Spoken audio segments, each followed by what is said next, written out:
I was recently looking at a photograph of a massive construction site on the outskirts of an eastern tech hub, and it looked more like a scene from a science fiction film than a public works project. It was a megawatt-scale computing cluster, a forest of cooling towers and server halls, and the most striking thing wasn't the technology, it was the timeline. It went from a blueprint to a fully operational provincial grid in under 10 months. It reminded me of a conversation I had with a civil engineer from a major Western firm. He was exhausted, showing me a stack of documents nearly a foot high. This is the environmental impact study and community consultation report for a single data center extension, he said, with a hollow kind of laugh. We've been in the dialogue phase for 3 years. We haven't even broken ground, and the hardware we plan to use is already becoming obsolete. That contrast is the defining image of 2026. While one side of the world is paralyzed by a Vitocracy, where lawyers and committees debate the hypothetical ethics of an algorithm, the other side is treating computing power like the 20th century treated steel. They aren't just building computers. They are building a digital industrial body. There's a cold, hard metric emerging that ignores GDP or social sentiment. It's the conversion rate of raw primary energy into usable computational output. As the gravitational core of global processing power completes its decisive migration eastward, we are witnessing more than just a tech trend. We are seeing a civilizational audit. We are entering an era where the final arbiter of national sovereignty isn't the sophistication of your legal discourse or the vibrance of your protests, but your physical capacity to compute reality. The West is currently managing a genteel exit from the stage of history, distracted by symbolic justice, while the East has realized a fundamental truth. In the next epoch, you either own the exaflops or you are governed by those who do. That is a brutal way to frame the state of the world. But honestly, looking at the sheer volume of data, the industrial output, the energy consumption, it's very difficult to argue against that framing. It feels like a return to physics. It does. We spent the better part of, 3 decades living in this illusion that the world had moved beyond physical constraints.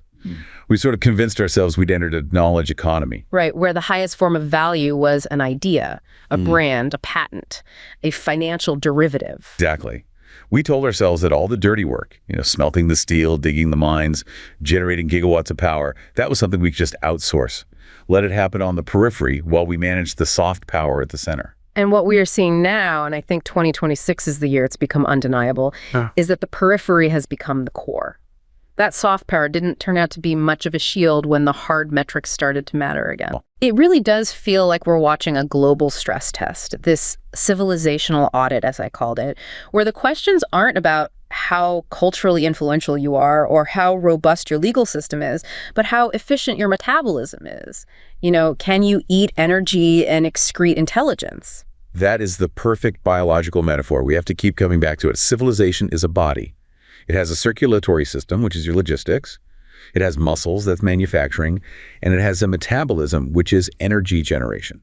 And if you apply that metaphor to the West right now? Well, specifically looking at the US and Europe, we're looking at a body that has atrophied muscles and a, frankly, clogged circulatory system. But a very active, maybe an overactive nervous system. Or financial and legal sector. We're overthinking and underacting. Meanwhile, the East is just building this digital industrial body that is designed for pure physical throughput. It's a different design philosophy. Let's start with that circulatory system then. We talk about supply chains all the time, usually only when they break, but there's a concept emerging from the East called the physical internet.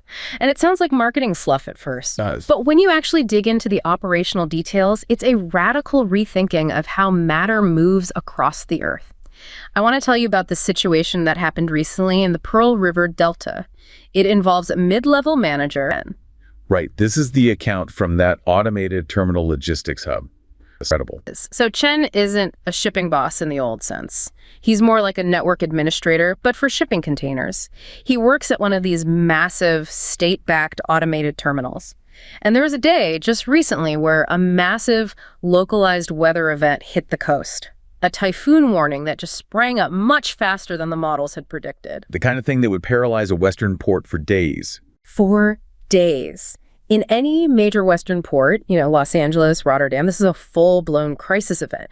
You'd have thousands of trucks idling, unions calling safety stops, ships circling offshore, just burning fuel, and this cascade of frantic phone calls between private contractors, rail operators, warehouse owners. That's trying to minimize your own individual liability. Exactly. Because in a fragmented system like ours, a disaster is fundamentally an insurance problem. Everyone just bunkers down to protect their specific asset. But that's not what Chen saw. He describes watching his screens. He didn't have to pick up a single phone. The infrastructure, and he uses that word like it's a singular living noun, not a collection of companies. It just, it reacted like a biological organism pulling its hand away from a fire. The system recalculated the flow of the entire region in milliseconds. It rerouted entire autonomous trucking fleets to inland depots that were safely outside the storm radius. It adjusted the speed of high-speed rail cargo to synchronize perfectly with the new arrival times.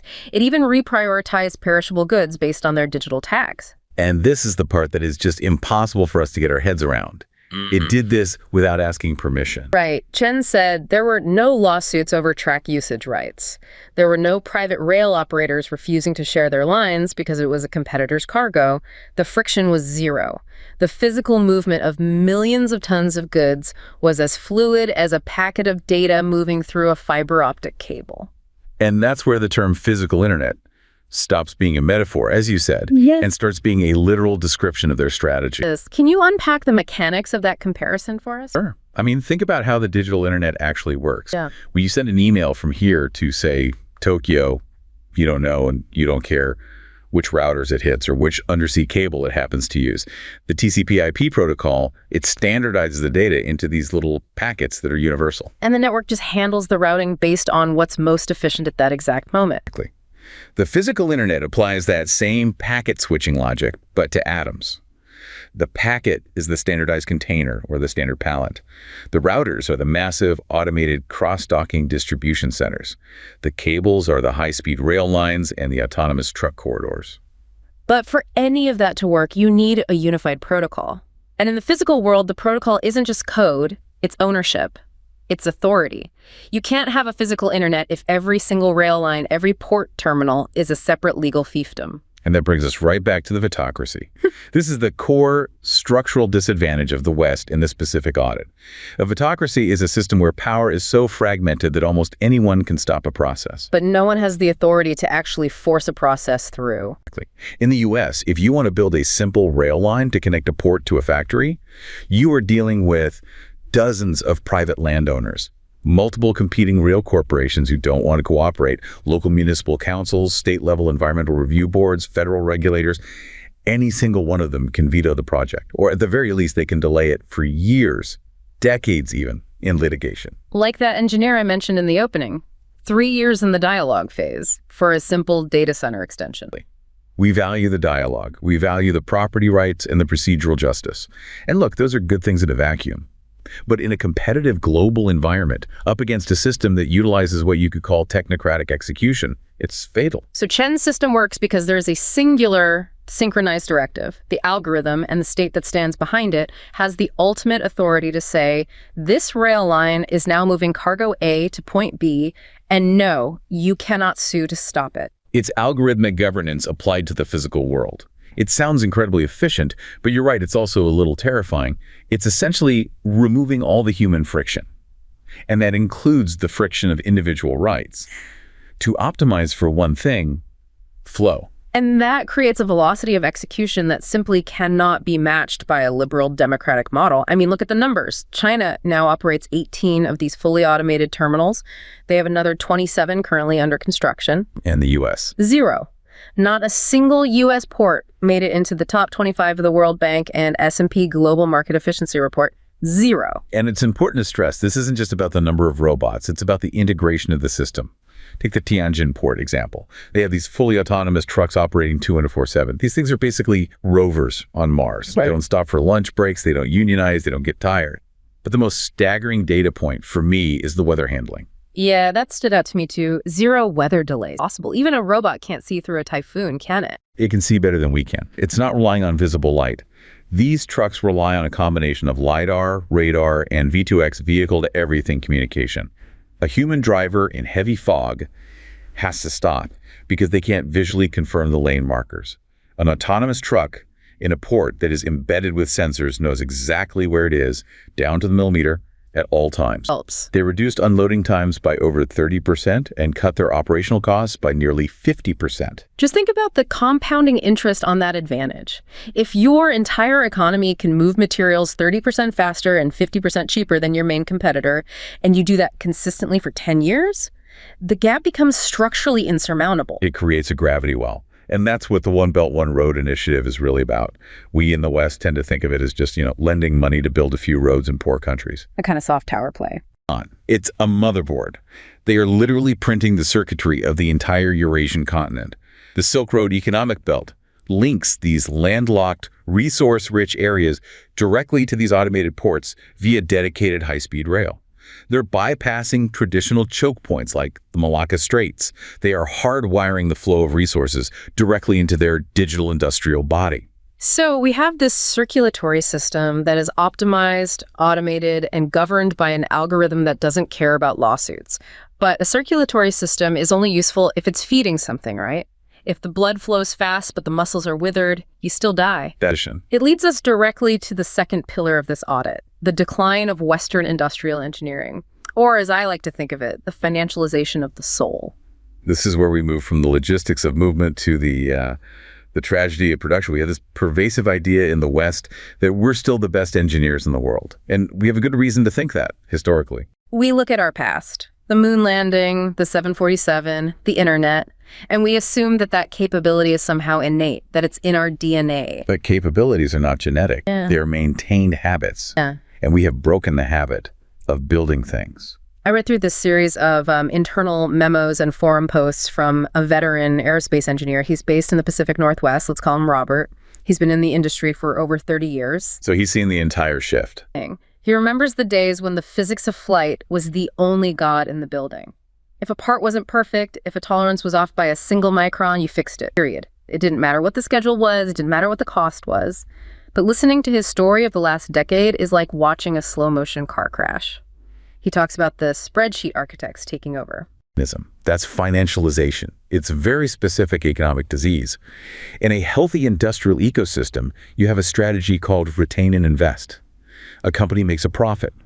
It retains a large portion of those earnings and invests them back into the company, into R&D, into new machinery, into training the next generation of engineers. You build the body. But that's not what we do anymore, is it? No. Sometime around the 80s and 90s, we shifted to a downsize and distribute model. The primary goal of the corporation shifted from making great products to maximizing shareholder value. So now when you make a profit, you don't build a new wind tunnel. You take that cash and you distribute it directly to shareholders, largely through stock buybacks. The numbers on this are just staggering. I saw data on the biopharma industry, another sector that requires deep, hard physical science. Between 2011 and 2021, the industry spent $639 billion on share repurchases. $639 billion.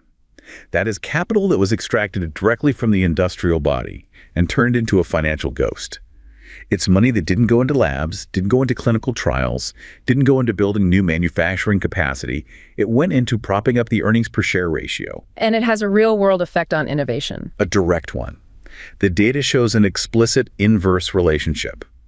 The more a company spends on M&A and buybacks, the fewer new molecular entities, actual new drugs it produces. They literally stop inventing things because they're too busy manipulating the stock price. And this engineer, Robert, he saw this exact pattern play out at Boeing. It wasn't just a change in accounting, it was a fundamental change in reality. The transformation of Boeing analysis points to this obsession with asset-light strategies. Asset-light is a banker's dream and an engineer's absolute nightmare. The idea is that owning physical things, factories, machines, tools, is bad because they're liabilities on the books. They depreciate, they require maintenance. So the smart strategy is to outsource everything you possibly can. For the 787 Dreamliner, they outsourced something like 50% of the entire program to a web of global suppliers. They wanted to be a systems integrator, not a manufacturer. And Robert talked about the loss of control that comes with that. He said, when you don't make the wing yourself, you don't really understand the wing anymore. You lose that fingertip feel for the material. You're just managing contracts and spreadsheets. You're not an engineer anymore, you're a project manager. And that's when the good enough culture starts to set in. If you're building it yourself, in-house, you strive for perfection because your name is on it. If you're buying it from the lowest bidder supplier who is also being squeezed on margins, you inevitably start to settle for good enough. You enter that dialogue phase where you're negotiating over quality standards instead of physically enforcing them on the factory floor. It's the difference between what you called stock engineering and focusing on total factor productivity. Exactly. The West is optimizing for the stock chart. We are engineering financial derivatives. The East, meanwhile, is obsessed with total factor productivity, which is just the economist's fancy term for how efficiently you turn raw inputs, like energy and labor, into valuable physical outputs. While we are building the financial ghost brand value, IP rents, stock valuations, they are building the digital industrial body. And the ultimate consequence is that we are losing the physical capacity to compute reality. We can simulate it, we can market it, we can write legal frameworks around it, but we are forgetting how to actually build it. Which is a perfect segue. Because this brings us to the foundation of everything. You can have the best logistics in the world, you can have the best factories, but if you don't have the energy to run them, you are completely dead in the water. This is the third pillar. Energy realism and the concept of the digital furnace. This is the most hard metric of all. You cannot fake energy. You cannot print it. You cannot outsource your need for it. You either have the electrons flowing or you don't. And this is where the divergence between East and West becomes almost philosophical. Here, we have an account from a young nuclear physicist, let's call her Lynn. She's working at a Gen 5 reactor site in one of the inland eastern provinces. And her view of the world is bracing. She doesn't talk about saving the planet or ethical consumption. She talks about the metabolism of civilization. To her, energy isn't a commodity you trade. It's the base layer of national sovereignty. And that view is what we're now calling energy realism. It's the fundamental understanding that the 21st century is going to be defined by a massive increase in energy consumption, not a decrease. We are entering the age of the digital furnace. Digital furnace, because we usually think of AI and computing as the cloud. It sounds so airy, so light, so invisible. That is a brilliant branding trick. Yeah. But AI is physical. It generates immense heat. We have the data. Training the GPT-4 model used about 50 gigawatt hours of electricity. That's enough to power the entire city of San Francisco for 3 days, just to train one model. And that's already the old generation. As we move to embodied AI, constant inference, the demand just explodes. Projections suggest that by 2028, AI electricity consumption could equal 22% of all U.S. households combined. So if you are a nation that wants to lead in AI, you can't just have good coders. You need truly massive amounts of cheap, reliable electricity. It creates what's called a voltage advantage. This is the ultimate bottleneck. In the U.S. and places like Northern Virginia Data Center, alley power costs are rising fast. You're looking at 7 to 9 cents per kilowatt hour, and grid congestion is literally stopping new data centers from being built. And Lynn's facility, the Eastern Grid. They're offering long-term contracts at around 3 cents per kilowatt hour. 3 cents versus 9 cents. That 3x difference changes the entire architecture of computing. It allows the East to be computationally hungry. In practical terms. It means they can brute force the problem. The U.S. has sanctioned the most advanced chips, the NVIDIA H100s and so on. We thought that would stop their AI progress. But if your energy is virtually free, you don't need the most efficient chips. You can just use more of the less efficient ones. Exactly. You can take older, less efficient domestically produced chips, string 10 times as many of them together in massive clusters, and just blast them with cheap power. The cheap energy completely compensates for the lag in silicon efficiency. So the sanctions might have actually backfired, accelerating their energy infrastructure build-out. They're substituting voltage for silicon. And they are generating that voltage using a dual-track energy strategy. This is another area where the West is paralyzed by our own Vitocracy and conflicting ideologies. We're trying to transition to renewables by shutting down our baseload power, our coal and nuclear plants, before the new system is actually ready and reliable. The East is doing both at the same time. Both. Track one is velocity. They added more solar and wind capacity in 2024 alone than Germany's total historical consumption. Oh, that's the green track. But track two is stability. At the same time, they are aggressively expanding coal and nuclear. They have 32 new nuclear reactors under development. The U.S. has, what, maybe 2, depending on how you count the small modular reactor pilots? So Lynn's facility is part of this. They aren't choosing between clean and reliable. They're just choosing more. The strategic imperative is to ensure that the lights never go out, no matter what the weather does. And it's not just about generating the power. Lynn talked about the vertical monopoly, the control of the atoms themselves. You cannot build a wind turbine, you can't build an electric vehicle, you can't build a missile guidance system without rare earth elements, and specifically the heavy rare earth elements, HREs, like dysprosium and terbium. Why are the heavy ones so special? They are chemically very similar to radioactive elements like thorium and uranium, which makes separating them from the ore incredibly difficult and, frankly, very dirty. It requires complex solvent extraction processes that produce a lot of toxic waste. And the West doesn't want to do it. It's environmentally problematic. So for decades, we just let China do it for us. Oh. Now they control between 85% and 90% of the global processing capacity. And let me stress that word, processing. It's not just about digging it out of the ground. It's about turning the ore into usable high-purity metals. They have the complete mine-to-magnet chain. So when we talk about diversifying our supply chains, we're talking about opening new mines for light rare earths. But we still have to send the concentrate to China to be processed. The Vitocracy steps in again. If you try to open a heavy rare earth processing plant in California or in Europe, you will be tied up in environmental litigation for a decade. Lynn's facility has the mine, the processing plant, the reactor, and the data center all in one vertically integrated stack. It's a closed loop of sovereignty. They control the atoms, the electrons, and the bits. And they're connecting these loops with the circulatory system of the grid itself. I was reading about their ultra-high voltage, or UHV, lines. The $50 billion investment. You should think of these as superhighways for electrons. They're what allows the East to execute their East Data West computing policy. Move the furnace to the fuel. The west of China has abundant wind, hydro, and solar power, and it has a cool, dry climate. So they generate the power there, and they send the data there to be processed. It saves them 40% on cooling costs for the data centers alone. It's a national-level optimization that is simply not possible in a fragmented Western grid where every state has different regulations and every private utility is protecting its own profit margin. It all comes back to that central theme we keep hitting. Integration. The physical internet integrates logistics. The vertical monopoly integrates production from mine to magnet. The UHE grid integrates energy. But there's one final piece of the machine we need to talk about. The software. And I don't just mean the code. You mean the people. The human engine. Exactly. This is the concept of the engineer dividend. We often talk about demographics as destiny, but usually it's in the negative context of aging populations. But the quality of the population, the skills, that matters just as much as the quantity. We hear constantly about the STEM crisis in the West. Is it real, or is it just media alarmism? It is a very real crisis of production versus consumption. We consume technology brilliantly, but we don't produce the producers of it anymore. The numbers are stark. By 2025, Chinese universities are projected to produce over 77,000 STEM PhDs annually. And the U.S.? In the U.S., the number's around 40,000. But there's a huge nuance to that U.S. number that people miss. The foreign nationals. A huge nuance. A significant percentage of those 40,000 U.S. PhDs are international students.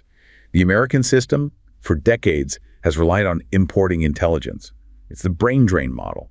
It worked brilliantly for a long time. But now that pipeline is fragile. As geopolitical tensions rise, you have visa restrictions, you have security clearances, or you just have students choosing to return home to booming economies with better opportunities. The supply is not sovereign.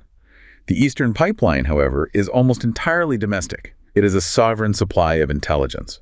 And we have to ask, where are those minds going? In the U.S., we know the story all too well. The smartest math and physics PhDs go to Wall Street. They become those spreadsheet architects that Robert was talking about. They go build high-frequency trading algorithms to shave milliseconds off a stock trade. They go to work for hedge funds. They feed the financial ghost. And in the East?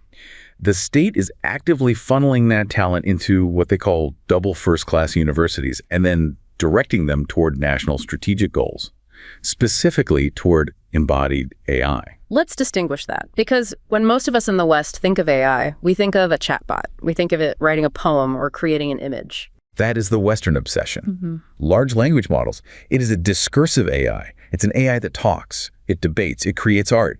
The East is focused on instrumental rationality, on embodied AI. This is AI that controls a robot arm in a factory, AI that balances the load on a UHV power grid, AI that scans a turbine blade for microscopic cracks with greater accuracy than any human. Like the quality control system Chen uses at the port. That AI doesn't have woke filters. It doesn't care about social justice debates. It doesn't hallucinate historical facts. It just solves physical problems: gravity, friction, heat, resistance.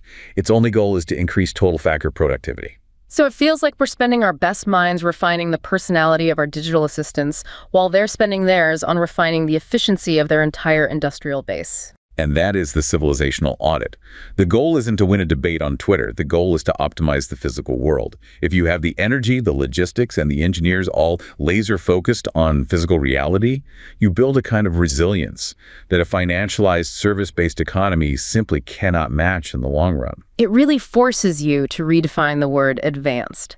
We grew up thinking advanced meant the sleekest iPhone app or the most complex financial derivative.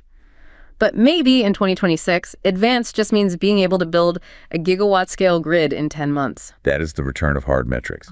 The end of history gave us all a holiday from reality.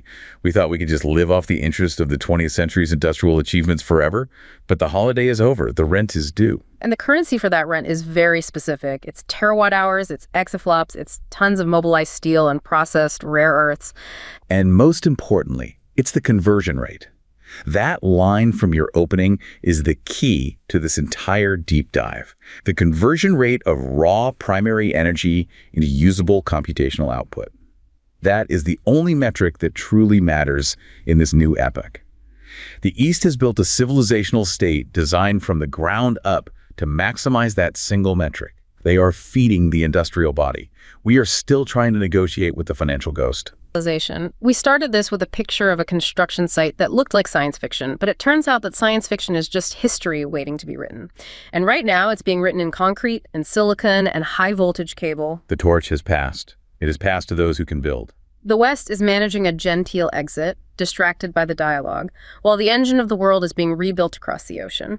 Complete, and the results are on the table for everyone to see. Now we just have to see if anyone in the West is willing to read them. Indeed. We've gone deep today, from the friction-free ports of the physical internet to the hollowed-out engineering floors of the West, and finally to the humming hot core of the digital furnace. It's a completely different way of looking at the world, not through the lens of politics or culture, but through the lens of pure physical capacity. And capacity is destiny. It always was.